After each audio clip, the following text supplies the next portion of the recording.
Hello and welcome to this Nursing Times webinar looking at the challenges of leg ulcer management and how we can improve the patient pathway. My name's Eileen Shepherd and I'm Senior Clinical Editor at Nursing Times. Over recent years, there's been some major advancements in our evidence base on how leg ulcers should be managed, yet healing rates remain poor.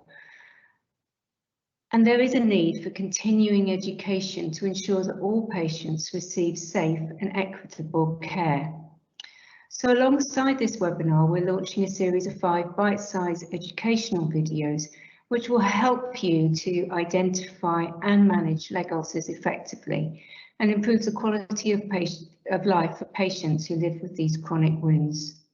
We're really delighted to be working with our educational partners, LNR, who have provided an educational grant to produce this webinar and the associated video series. Thank you, LNR. And we're really pleased to welcome 2 expert speakers today. Our first speaker is Una Adderley, the Director of the National Wound Care Strategy Programme, and she's going to explore the burden of managing chronic wounds in the UK today. Our second speaker is Leanne Aitken, Vascular Nurse Consultant at Mid Yorkshire NHS Hospitals Trust, who's going to take us through the patient pathway and explain why assessment is key to effective care. I'll pass over to you, Una. Thank you for this invitation to speak. And I'm Una Adderley, and I'm going to be talking about the burden of chronic wounds from our perspective from the National Wound Care Strategy Programme. When the first burden of wounds report was published back in about 2015, which reported on data from 2012-13, we knew we had a big problem. That wasn't in doubt. But an update was published at the end of 2020, and the problem has got far worse. The annual prevalence of wounds is thought to have increased by around 71%, and the spend has gone up even more. Particularly, at least nearly half of this is around patient management costs. And most of this burden falls outside hospital. It falls on community nursing services primarily and practice nursing and GPs. District nursing visits in those 5 years have gone up by almost 400%, but GP visits have also increased dramatically, and have practice nurse visits. So we had a big problem, and unfortunately it's got even bigger. And what we have to bear in mind is that these figures are pre-pandemic, and what we are hearing on the ground is the problem has got even worse during the pandemic, which is no surprise. If we look at the graph on the right, that tells us that as far as we can tell, probably around 50% of community nursing workload is around wound care. And we know we can do something about this, so it's very important we do start to make action on this. If we look at the types of wounds, if you look at the yellow, which is basically leg ulcers, but also at the grey, which is diabetic foot ulcers, you can see that not only the proportion in terms of prevalence, and the biggest proportion is lower limb, but if you look at spend, it's definitely lower limb. And in this data, we didn't actually, the data around foot ulceration as opposed to diabetic foot ulceration wasn't captured separately. So we can assume that some of the other will also be around foot ulceration as well. So we have a big problem, particularly around lower limb. We know there's a problem around diabetic foot ulceration, but what the evidence is starting to show is that the number of people with foot ulcers but without diabetes is at least as large, and they have similar poor outcomes in terms of amputation. Unlike diabetic foot ulceration, most do not have access to the dedicated services that people with diabetes get. So there's a whole population here that just are having difficulty getting access to services. Too often it's too little, too late. We also know we've got a problem about leg ulcers. There's been a big increase in the number of leg ulcers. We know we have poor healing rates and we have high recurrence rates. And initially, when I first came into this job about 3 years ago, we thought this was, well, I thought this might be something to do with the fact we've got an aging population. But actually, the reasons are more complex than that. Aging might be a little part of it, but it's a relatively small part. The main problem is we've got unwarranted variation. We've got underuse of evidence-based care, and this, I mean, things like compression therapy for venous leg ulceration, endovenous ablation for venous leg ulceration, and revascularization for arterial disease. And we rely far too heavily on interventions such as dressings for which there is no evidence they make a dramatic difference to healing rates. We've then got a problem of poorly organised care. Patients with lower limb wounds in particular are seen, they don't get the right care early enough in their leg ulcer journey. Too often they sit there waiting for a referral for a Doppler or something like that, which can actually give them an accurate diagnosis of the cause of their healing. If you don't know the cause of their wounding, if you don't know why somebody isn't healing, you can't put into place the correct care. So we know we've got a problem about poorly organised care. And then we've got a huge problem about lack of data and information. We're very grateful to Julie and Guest's team for the burden of wound studies, but as they themselves say, this is modelling data. We don't have any robust data on the actual size of the problem. So the first thing we did for the national programme is we developed a set of recommendations for care. There were the SIGN guidelines for venous leg ulceration, but they were out of date. We have heard since that there is going to be an update of the leg ulcer NICE SIGN work, which is, we're very grateful. But in the meantime, we needed something fast. So we developed recommendations which were based on the existing good quality evidence that we were aware of. We then developed a business case for implementing these recommendations. And our implementation plan is based on three things. Firstly, we know we need to change the model of care provision to dedicated services staffed by clinicians who've got the protected time, knowledge and skills to actually get patients into the right care and to refer to those other services that may be needed. We knew we needed to do something about data and information. So we are supporting the rollout of point of care, NHS compliant mobile digital technology, and with feedback to clinicians so people actually know what's going on and can find out how well their service is performing. And we think if we do these two things, we should drive up evidence-based care, which should really make a difference on healing rates and recurrence rates. We know that delays in accessing appropriate care for foot ulcers are associated with poor limb salvage outcomes. And we also know that access to at-risk foot clinics seems to make a big difference. So we really want patients to be seen early when we suspect there's problems with healing in their feet. Venous leg ulcers, we know we can make a real difference. At the moment, as far as we can tell, the average healing rate is 32% of healing at 12 months. And I'm sure I know some areas are doing far better than that, but this is an average figure. And it's shockingly low. And we also know we've got 46, nearly half will recur within 12 months. We are confident we can improve this to at least 74% at 12 months of healing and reduce recurrence to 18%. Now, if we can do this, this will make a real difference in terms of savings. We'll get both cash releasing savings and workforce productivity gain. The cash releasing savings will be less spend on drug prescriptions, hospital admissions and wound care products. But the workforce productivity gain is that actually we should be able to reduce the proportion of time that staff are spending on wound care. By doing things right and doing it right early, it will release time to care for all the other pressures, particularly on community nursing staff. And we know we've got a crisis there. If you look at the graph on the right, this is the overall savings. So the bit going down is the cost of implementing. There are costs of implementing. There always are costs when you try to change service, but they are tiny compared to the savings. You'll see that great cliff of savings on the right-hand side. We also think it's likely that you could make this change pretty quickly within 2 years. We think there will be in-year savings, which will help pay for those implementations costs. And the benefit cost ratio is estimated to be around 10. So in other words, for every pound you invest, you should save around 10. So big, big savings. There are also obviously big patient benefits. These are incredibly important. Living with wounds is miserable. It's awful for people. The experience is grim. And patients tend not to make a fuss because they don't like to make a fuss, but it's really, really tough. But also there's lessons here, or there's benefits here for health and care professionals. A number of clinicians who've said to me, I know what I want to do, but I just can't do it in the current system. So if we can actually improve the care, not only will it improve the morale and quality of life for patients, but it will also improve morale and job satisfaction for health and care professionals who really want to make a difference. So I hope that's given you an introduction to what we are trying to do with the national programme. We have a lot more information on our website, so if you want to go and have a read on the recommendations or the business case or many of the other work we're doing around our first tranche implementation sites, please visit our website where you'll find an absolute wealth of information. And thank you again for this invitation to speak.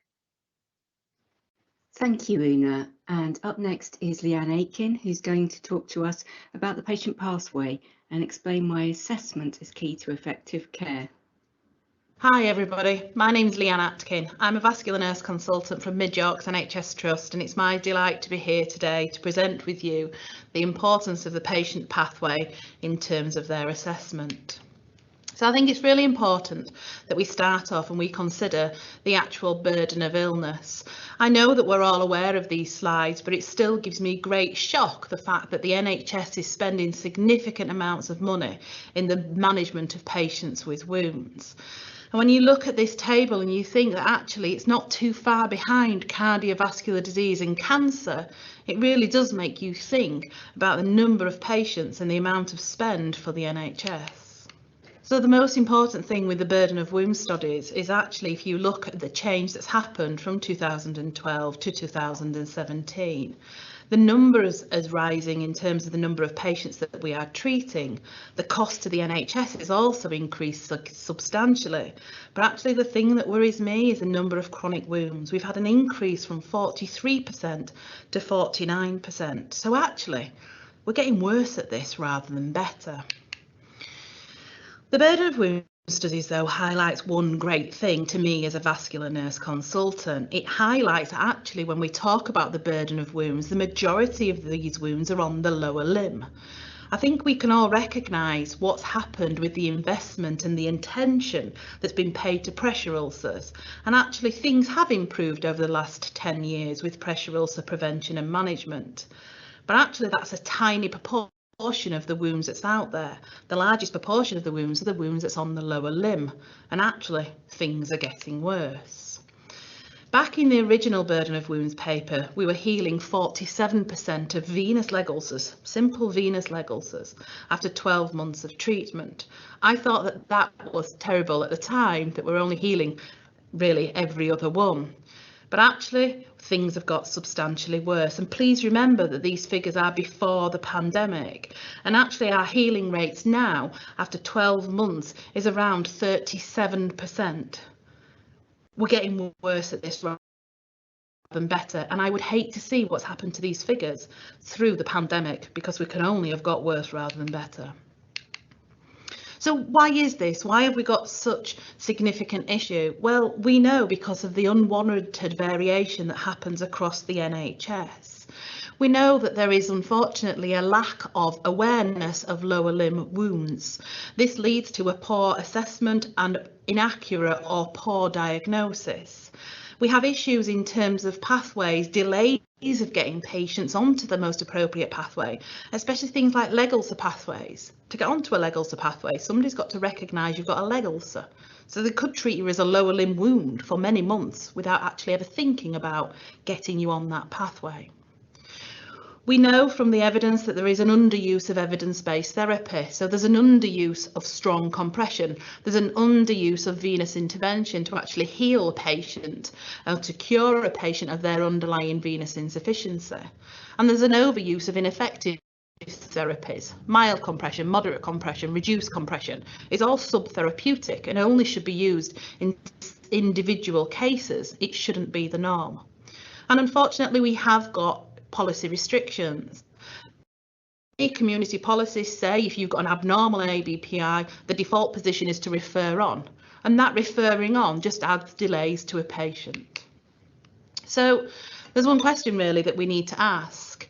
Do we need to start thinking differently in order to improve the healing rates and reduce the burden to the NHS and to reduce the suffering to our patients?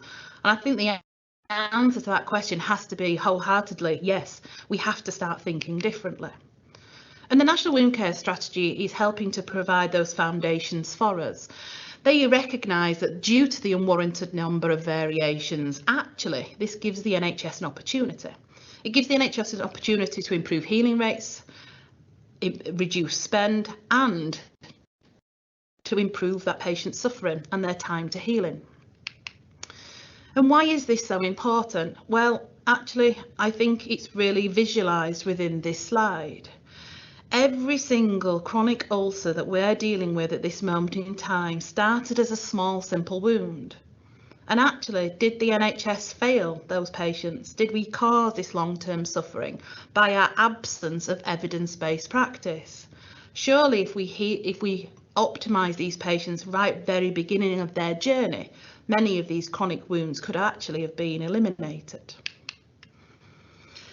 And it comes really important, not just from me as a clinician, but actually from the patient. And I just want to share with you a few words from one of my patients. This lovely lady that you can see, her name is Tracy. She doesn't look like a typical venous leg ulcer sufferer.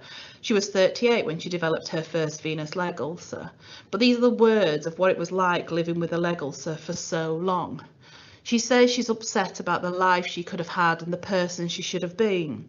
She always thought that she'd achieved something in life, but she feels she's had that opportunity stolen away. She hates feeling self-conscious, unattractive. She hates that this leg ulcer has taken away her self-confidence.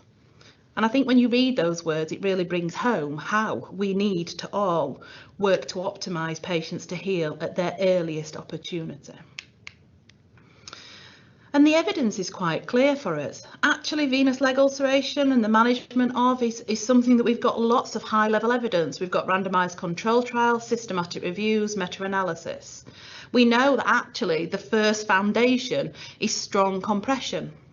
We have the Venous 4 study that shows actually that strong compression can be delivered in compression hosiery kits or multi-component bandages, and both of those are equal.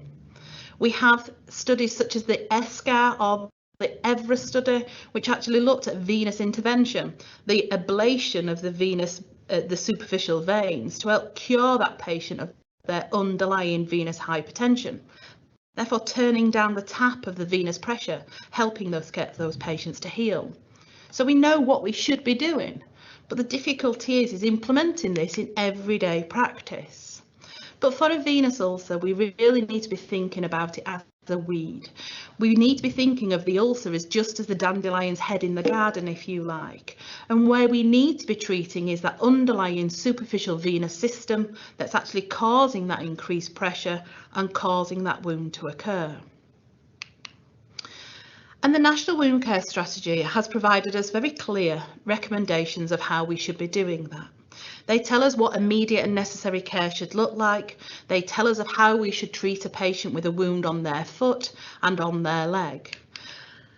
But I can tell you that even though we know what we should be doing, locally we still have issues. Even in my organisation, we have issues.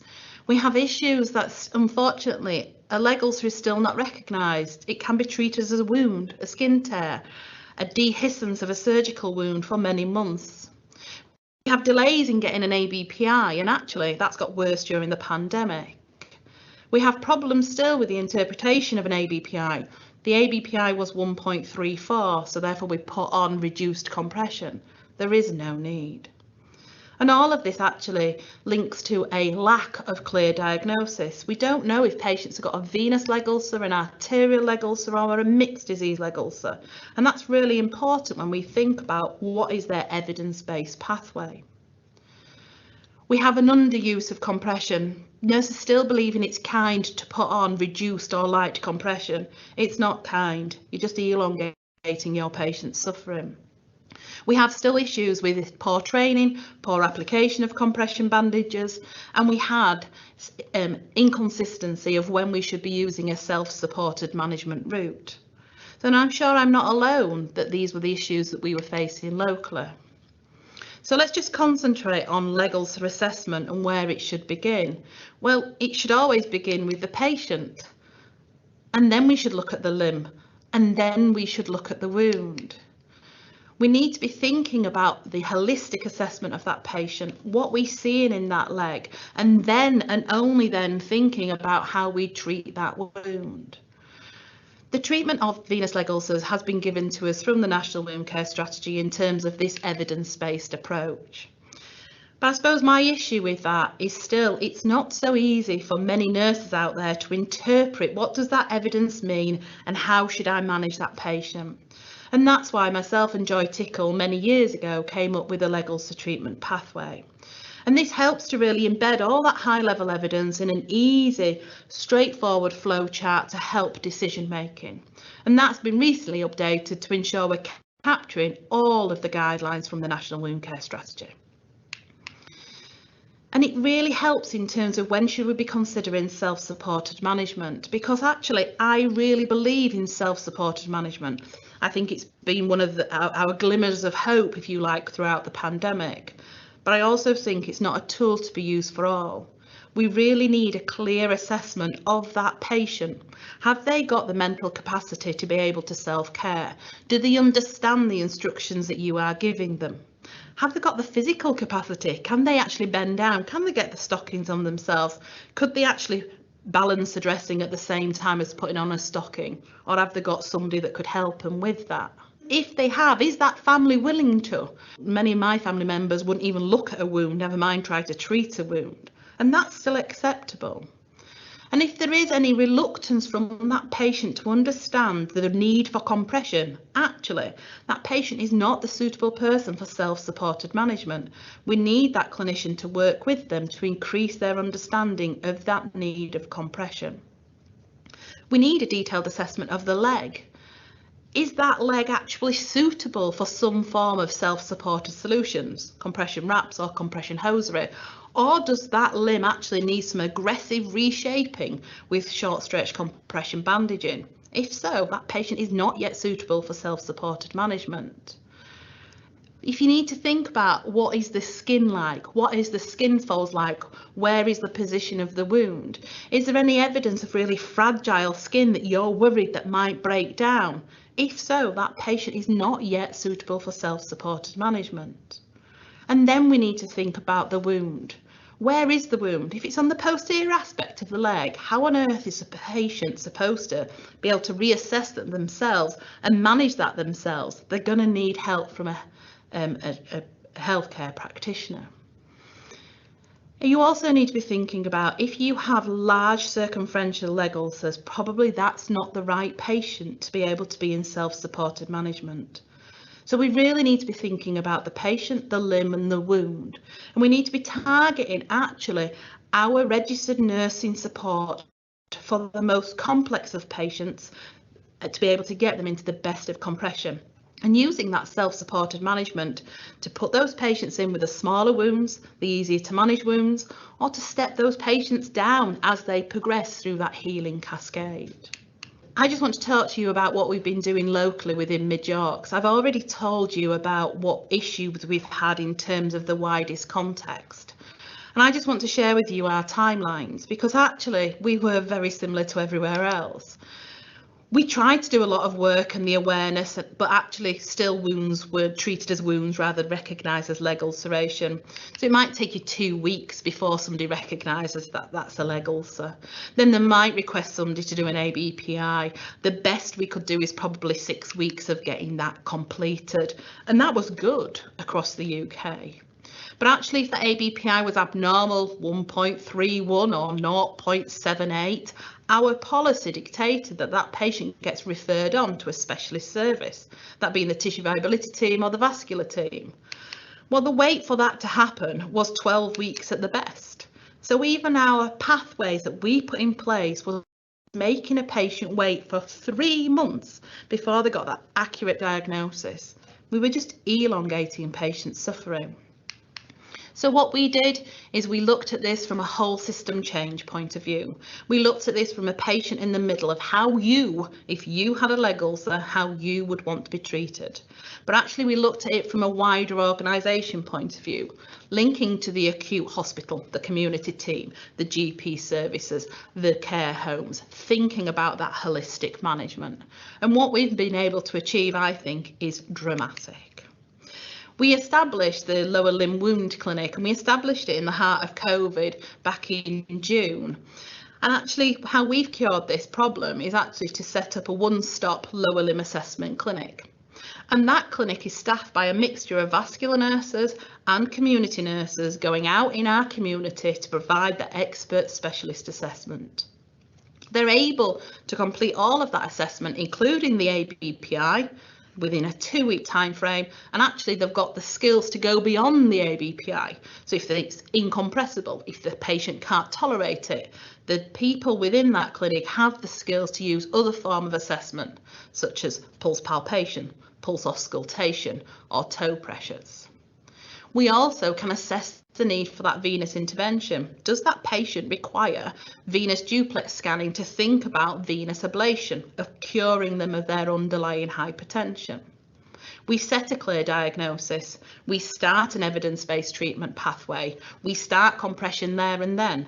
This includes pulling off a shelf patients' compression hosiery kits or their compression wrap devices, so we can fit it in front of them to check fit, comfort, and to educate that patient how to use that specific device. This has provided a standardised care of really when we use self-supported management throughout Mid York's NHS Trust.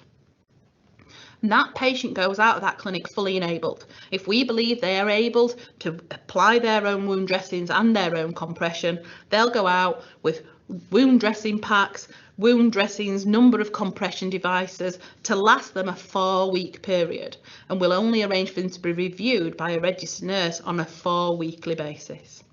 If that patient is unable to do that self-supported management, that transactional wound care, that dressing change, will be provided by a non-registered member of our workforce. And we use our registered nurses for the most challenging of patients, those huge legs, those massive skin folds, those patients where we're going to need to work on their health behaviours and their compliance with that compression device. So what does our new pathway look like? Well, it's completely different. You come on and everybody, doesn't matter where it is, if it's below the knee, you get referred, if you've got a wound below the knee, you get referred to the lower limb wound clinic. And the timeline is you will be seen within 2 weeks. As I said, we started it in the heart of COVID last year, and our average time from referral to being seen in that clinic was 4.3 days. Remember that we were talking about 12 weeks before, we're now at 4.3 days. It's really interesting that we thought that we'd have quite a lot of patients refusing to attend this central clinic. Most patients were able to get there without any problems whatsoever. And within that, we were able to see around 114 patients, and 80 of them had venous leg ulcers. I just want to share with you our results, because actually that's where the greatest wins are when it comes to a venous leg ulcer. 90% of the patients went out of that clinic in strong compression, evidence-based compression. And actually, a large proportion of those, 59%, were able to self-care. They were able to go away with that care plan and all their equipment, and they were not going to get another healthcare visit for 4 weeks. A proportion of patients did require that HCA support because they weren't able to put on their compression or their dressing, but we reduced our number of registered nurse visits down to only 9%. So really targeting that skill set for the most complex of patients. And what that did was massive. The impact of that in terms of a district nurse caseload, every week we were saving 51 visits per week, so 200 visits a month. We were really thinking about where we had 19 registered nurse visits a week, we reduced that down to only 8 registered nurse visits a week. 38 patients required that HCA support, but the majority of those patients were able to self-care. I believe in looking at outcomes in terms of the high quality evidence-based care. I think it's about patient experience, 100%. of our patients loved this. We got no negative feedback whatsoever. I think about it in terms of patient safety. We saw 12 patients within that clinic that required urgent referral, patients with diabetic foot disease, acute cellulitis, patients that required evacuation of hematomas. But actually the beauty of this comes when you think about effectiveness of care. Because after 4 weeks, we healed 37% of patients after only 4 weeks of therapy. Remember in the Julian Guest paper, that was 37% at 12 months? No, 37% at 4 weeks. And actually it went on that by 12 weeks, we're healing 84% of our patients, which is absolutely massive. So the benefits of this is quite clear. It's about using that evidence base into a pathway that everybody can follow. It's living by the rules of the National Wound Care Strategy, but thinking about how do you translate those into an easily usable tool for our nursing staff out there. It's about getting the right care at the right time. It's about being proud to deliver that high quality based care. It's that timely assessment, just like you would want. If you had a knock that wasn't healing on your lower leg, you would want somebody who knows how to assess that and give you an accurate diagnosis of why this isn't healing. It's about really focusing on healing that new ulcer as quick as possible. They are your easy wins. But it's about having that district-wide approach that every patient now has this service. We have a reduction of the waste of the passing over the admin tasks of can the GP prescribe a second hosiery kit or some more dressing packs. It really maximises your workforce, utilising those valuable non-registered members of workforce where we need to. But most importantly, it's about improving healing rates. It's about reducing patient suffering. And the greatest thing about this is the reduction on the burden to our community nurses.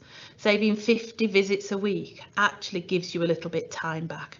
Time to do the job that you want, to do the job that you want to do every single day. It gives you that little bit of time back to care for your patients like you want. So actually, I'd ask you to change the culture. Think about actively eliminating chronic ulceration in the future. Think about releasing your time back to care. Thank you very much for listening. And thank you, Leanne, for that fantastic presentation. You've covered an awful lot of ground. And we'll now move on to our panel discussion. And I'd like to welcome back Una. Thank you, Una, for your presentation as well. And we've got two other guests with us, Sarah Gardner. Sarah, if I could invite you to introduce yourself. Yeah, hi, I'm Sarah Gardner. I'm an independent tissue viability consultant living up in Cumbria now, but until about a year ago, I was a clinical lead for tissue viability services in the community in Oxfordshire. I'm also a trustee for the Tissue Viability Society and vice chair for the Legs Matter campaign. Thank you, Sarah. And Karen Benstead, could I ask you to introduce yourself? Thank you. Yes, I'm Karen Benstead, Assistant Director of Nursing for Adult Community Services at Mid Yorkshire's Hospital NHS Trust. Thank you very much. We've got lots of questions to get through and we'll try and address as many of the queries that our attendees have during this session. But Karen, if I could start with you. Leanne mentioned the importance of engaging senior management support in improving services. And I'm really interested in what you think clinical nurse specialists and tissue viability nurses should be doing to gain that support and get that initial investment in services. Yeah, I mean, what happened with us last year, back in January, Leanne came to community to talk around some of the leg ulcer education that she does, and we'd done an audit around the amount of leg ulcers on district nursing caseloads, and at that time it was over 25% of the patients had leg ulcers. And we looked at how we could start doing something different, and I think it's around making sure that you have that buy-in from the senior nurses within community, but also within the trust as well, we did a rapid process improvement workshop. It's Virginia Mason model. We got our deputy chief nurse involved in that. We got the CCG, we got practice nurses involved, and it was a collaboration between everyone. And I suppose because I'm the head of nursing within community, we could divert some of those funds to set up the clinic. We could see that the benefits, not just for the patient, but for our staff, and reducing the amount of visits that they were doing. So it's really just getting that involvement, and I think the stats say it for themselves, and everybody will know how many leg ulcers they're seeing on caseloads, in nursing homes, in GP practices, and everybody within those areas got involved in it. Thanks very much, Karen. And I think that links in with a question for Una. How do we get care settings across the NHS, primary care, people in GP surgeries, even our emergency services, to think about that immediate care and assessment? Yeah, I think Karen's absolutely right. I think what's been missed is it's seen as a community issue, and it so isn't. Wound care, particularly lower limb care, is an issue that stretches right from care homes, GPs, vascular services. And the trouble is, what tends to happen in the past is it just gets ignored by everybody until it hits the district nursing service, by which time the patient's in such a state, it's really difficult to come back from that. So what we have to do is make sure this becomes everybody's problem. And certainly in the national programme, we're doing this in a very strategic way, which might answer some of the questions that I see have been posted. Firstly, we are engaging with all those communities. We are very much saying this is an issue for everybody. And so even if your part in this is simply to think, oh, I need to make a referral to a service like the one you have in Mid Yorks, that's your role. And in the meantime, let's get them into a bit of supportive bandaging or something until we get them there. But let's get them there fast. So that's the first thing, is to make sure that it's accepted as an issue for everybody.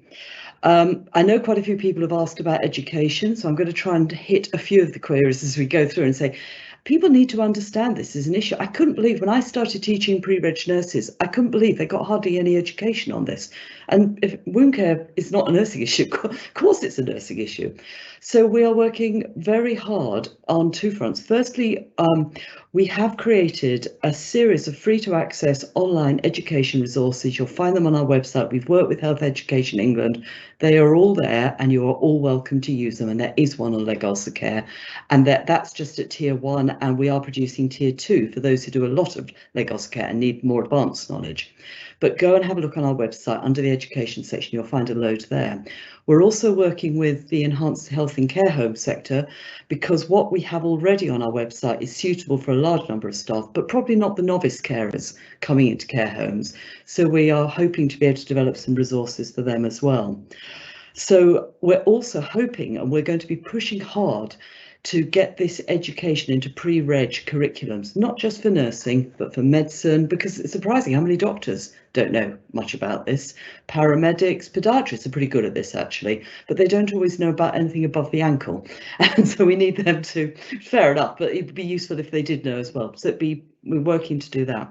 We've got a capabilities framework you'll also find on the website that is multi-level, multi-professional, which will give a good idea for what people should be capable of doing, working at different levels. And that doesn't mean that if you're a GP, you should be working at the top level, because probably in this area, you probably only need tier 1 knowledge. You need to know, that wound might not heal. I need to get them to somewhere that will let it heal. And obviously, I say get them somewhere. We need to get the services set up, because otherwise people working for immediate care have got nowhere to refer to. So we've got to do that. So there's a whole barrage of stuff that needs to be done in order to make this everybody's business, not just the poor old district nurse at the end of the line who thinks, oh my goodness, this could have been sorted had only the right thing been done. I don't know why we accept this level of neglect, frankly. I don't know why we accept it, because we don't for other conditions. So why do we accept it in wound care? Sorry, it's me getting on my pedestal there. But really, I think it needs to be said.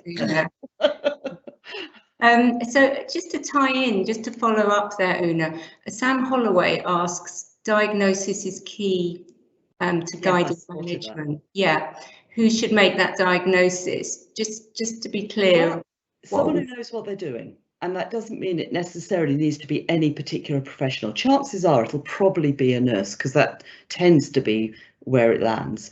But it should be a nurse who's had the right, if it is a nurse, it should be someone who's had the right training and not just the right education, but also is seeing that type of patient frequently enough that not only can they develop expertise, they can maintain it. But it doesn't need to be a nurse. It could be a podiatrist working in collaboration with a nurse. It could be a medic. We're not precious. Would you agree, Karen? It's absolutely. I think it's. I mean, it starts with us, with our healthcare support workers who do the Dopplers.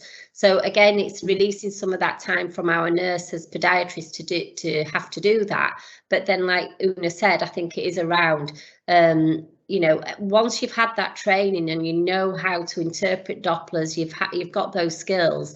It doesn't have to be a doctor, and I think it sits quite nicely with nurses, podiatrists, and specialist nurses, TVNs, vascular nurses.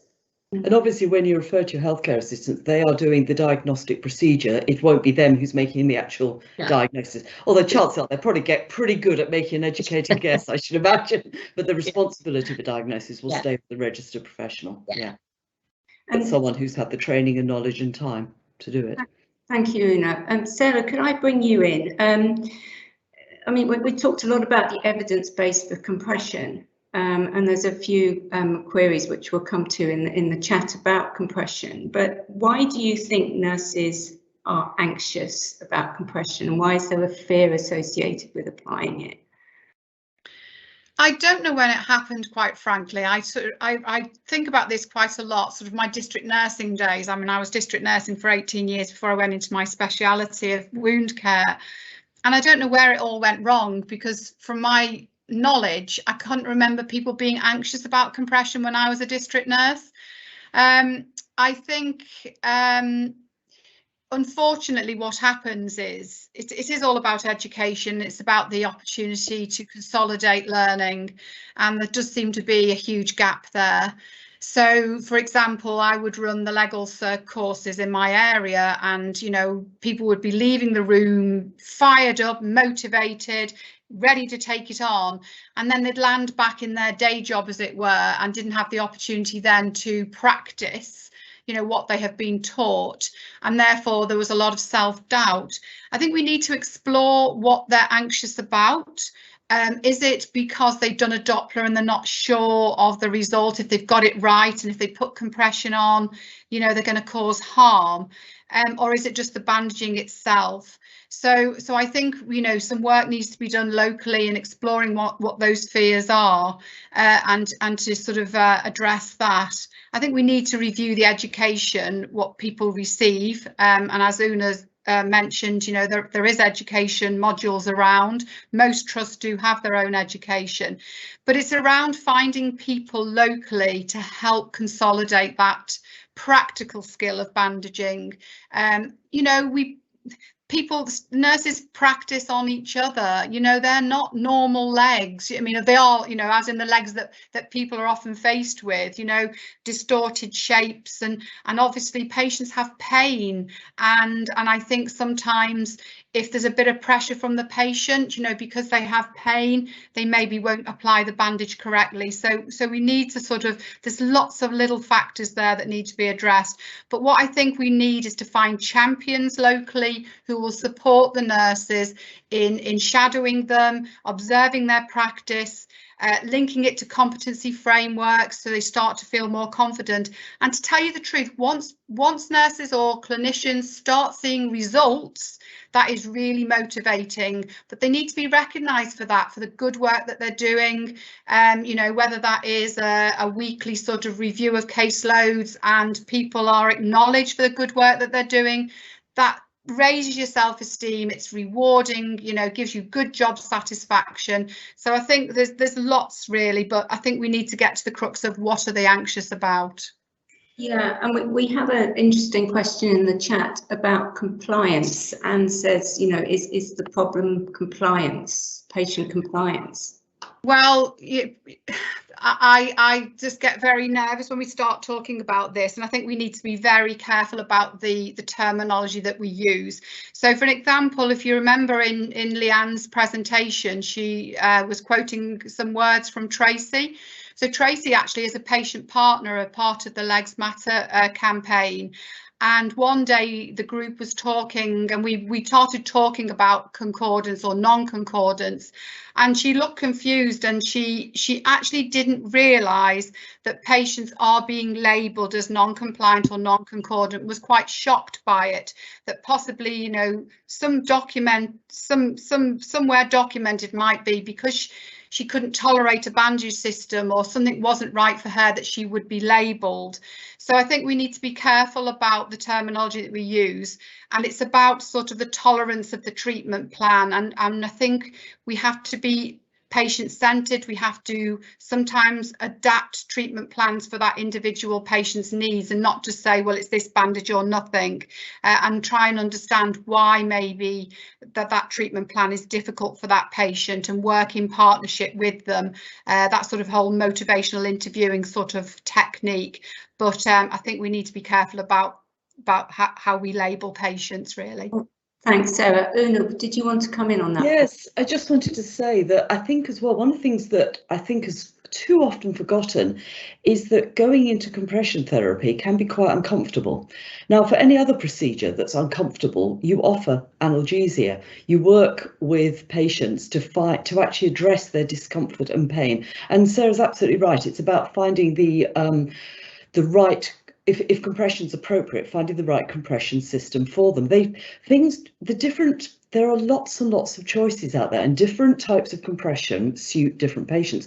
On the one hand, as far as bandaging goes, I would say to organisations, try not to have too many different systems, because if you're trying to become good at something, you need the opportunity to practice it frequently. And again, going back to what you were saying about people becoming good at bandaging, it's probably unrealistic to expect every single person who works within a service to become brilliant at doing Doppler and compression. But that's why there's a strong argument for organising care, very much how Mid-Yorks have done, and that's very much the vision of the national programme. But if you have, and I noticed there was a question from somebody in a care home, if you've got a patient in there with compression, then yes, it's perfectly reasonable for you to learn to become good at whatever system they're in. But do have a think about what works for different people, and certainly when it comes to compression hosiery, because my God, do those systems vary. They're all very similar in as much, but some have wide bands, some have narrow bands, and you want the right sort of make of hosiery that works for your patient's particular leg, because you know you've only got to go and have a look at everybody's legs are so different, and different things suit different people. I used to, when I was in practice, I used to have a bag of stockings that hosiery. I wish they'd call them socks actually, because men would much prefer it if we called them socks. But anyway, I tried that campaign, that got me nowhere, but never mind. Maybe. But I used to carry around a bag of quite a lot of different makes to be able to show patients, this is what this one's like, this is what this one's like. And there was some sense of engaging people with choice about what might stand the best chance. And you know, if they try, I don't ever prescribe one pair once, because if that didn't work for them, not a problem. Let's try the next one. I'm not going to make you wear this because we've spent money on it. Okay, we did our best, but let's try something else. And because it's so much cheaper to do that than to have a patient who can't tolerate their compression. And speaking of my experience, I mean, I worked as a district nurse, tissue fibre nurse for 10 years. I cannot think of one patient that we didn't find a compression system for them that worked. So I take the point somebody's posted about dementia. That is a particular challenge. I feel for you. That is a particular challenge. Quite often it does come down to discomfort and pain. So if you can do something about that, it's worth thinking about that. That is a particular challenge. But otherwise, you know, there's something out there for everybody. There really is. We just got to look for it and find it. Yeah. Can I just come in as well? Because at the clinic, we managed to negotiate with the CCG, the pharmacy CCG, around putting dressings on the shelf, hosiery on the shelf, different bandages, so that we could use them absolutely there and then, show the patients, relatives, carers how to use them, and like you say, give that choice if it looked like it was going to be unsuitable. So you start on that footing of, this is what the treatment's going to be at day one, and these patients are referred after a laceration. You know, it's not something that's developing as an own ulcer. It's a laceration on the lower limb. And I think from a nursing point of view and getting nurses involved and you know, newly qualified, what we're doing now is looking at champions within teams. So you have leg ulcers champions, and actually they invest in those by having you know, quarterly meetings, doing the education with them, getting them on the leg ulcer courses, vascular courses, and actually doing some reward and that recognition of that role and that champion role that they've got within community as well. And we actually advertised it as that, so it's giving it that credibility, so that people have to actually apply for it, and we've had lots of applications. So I think it's a two-way thing around us investing in our champions and getting leg ulcers, like you say, at the forefront of what we're wanting to do. Mm-hmm. Thank you. If I could just move on to a question here which links in, I think, around continuity of care. And somebody's asked, when someone's undergoing compression therapy and enters an inpatient facility, it seems to be difficult to achieve continuity, especially if the facility is a mental health unit. How can we improve this? And Karen, I don't know if you wanted to pick that up.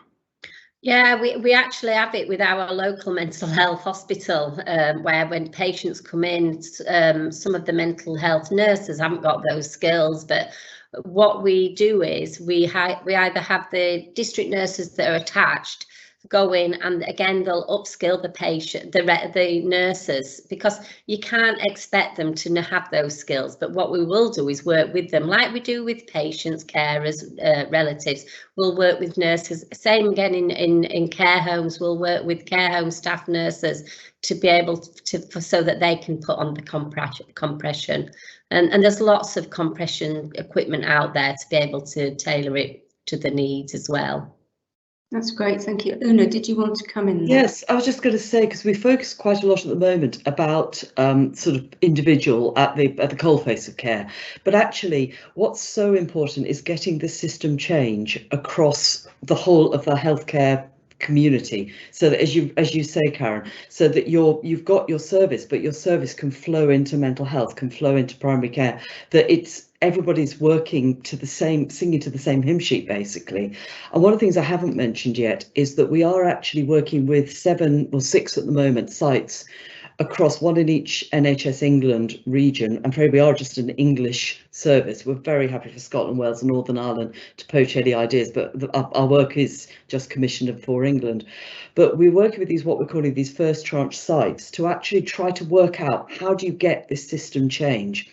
But we also have a lower limb forum that we're just setting up at the moment. We've had 70 organisations apply so far to join this forum, and that is going to be very much about sharing the learning we get from these first tranche sites with those who wish to be fast followers. And I'm not sure actually whether Mid Yorks have signed up as a forum member. I haven't checked recently. I really hope you have, because you're one of the ones we want to learn from, because it's a two-way exchange of information, isn't it? And I know you've done brilliant work with changing your service, but I also know you're wrestling with the data, digital and information, aren't you? So it's not just about the service change, it's about capturing that data, because I cannot tell you how many people have come up to me, particularly in the last year or two, and said, we were doing this 10 years ago and then they stopped it because we couldn't prove it worked. So the data is so important to make sure these services get set up and can demonstrate that they're effective and continue to demonstrate. It's very, very much what you're saying is that the services need to be patient-led and follow the patients through their journey, wherever that's. Yeah. Yes. Sarah, could I bring you on a question from Gillian, who says, how can we, which links in with what we've just been talking about, how can we streamline continuity of care to ensure all clinicians approach the wound the same and maintain the same level of intervention? I think it goes back to having maybe a process in place, whether that's a pathway that's been developed on the back of the National Wound Care Strategy Programme, because you know why that's what we're trying to implement across all our sites. The difficulties that we have is that there's variation across policies. Everyone has their own pathways, etc. in place. So it should be really based on the recommendations from the National Wound Care Strategy. I think it goes back to education, and also at the point of induction into a new role, say in the community, that they are familiar with the pathway, for example, and a degree of sort of preceptorship or mentorship, I think, and checking via audit. What we used to do is do some like little mini audits. So you would be checking whether that be practical skills, you'd be checking the documentation that goes with that. We had a system which was called patient status at a glance. So, you know, you visually knew what was happening with all of those patients who had leg ulceration, and checking that everything was in order. I think, you know, just making sure that the whole team is really complying with the processes that you need to be in place for good leg ulcer care. But it's through induction, training and audit, and just checking all the time that people are still continuing to do that. Yeah. Could I follow it up? Una alluded to the question around dementia, but Sarah, would you mind addressing this question? When you have some people with dementia and can't actually keep dressings or compression socks on, they can't remember why they have them on. How do you handle such issues? It's really tough, and I think, you know, what we used to do is to make sure that the patients had been reviewed by the older adult mental health team. So to make sure that, you know, in terms of their mental health, that had been optimised in terms of any treatment. I think creating an environment that makes them less anxious. And really, to tell you the truth, you know, it's looking at systems, if at all possible, that would analgesia, because what we found, we did like a bit of a test really about within a care home of patients that frequently were taking dressings off or their hosiery. And when we reviewed things like analgesia, they weren't having regular analgesia. So we made that sort of connection that possibly they were taking dressings off because they had pain and weren't able to interpret, you know, what was going on. So we'd made sure that, working with the GP, that they had adequate analgesia, and we looked at systems that would be more supportive and comfortable for that patient. Can't say we were always successful. I think in some cases, no matter what you do, patients will still remove dressings, remove bandages. And obviously, if they're going to be pushing bandage systems down, that makes it unsafe and that could cause some trauma. So, you know, you sometimes just have to leave compression off. And maybe consider, you know, periods, if they are able to, where you can get their legs elevated, you know, somewhere that they're happy and comfortable, or even just, if they will tolerate it, consider things like intermittent pneumatic compression systems, which are out there. So there are lots of options depending on that individual needs of that patient, but I agree, it's not easy always. It's really interesting. I remember your referral back to pain, which Una mentioned as well, the fact that we often don't consider pain as an issue associated with wounds. We've got time for one very quick last question. Una, I wanted to address this one to you.